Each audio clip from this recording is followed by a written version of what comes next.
نبی پاک فرماتے ہیں دو قسم کا سرمایہ جس کو ملا اسے کائنات کی ہر نعمت مل گئی. اور حضور نے فرمایا میں اپنے غلاموں کو نصیحت کرتا ہوں یہ دو دولتیں ایسی ہیں جو اللہ سے مانگا کریں. صبح و شام رب کریم سے ان دو پیسوں کا سرمایہ کا اس خزانے کا سوال کریں. یہ مل گئے تو تمہیں ہر شے مل گئی.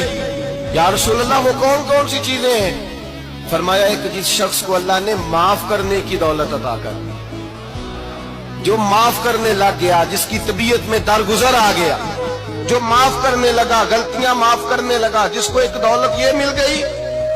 اور دوسرا میرے مصطفیٰ نے فرمایا جسے اللہ نے یقین کی دولت عطا فرما دی. جس کو یہ دو دولتیں مل جائیں, درگزر کرنا, دوسرا رب رسول پہ یقین کامل رکھنا, اسے کائنات کی ہر شے مل گئی. میرے نبی پاک نے فرمایا جب بھی دعا مانگو خدا سے یہ دو نعمتیں مانگا کرو.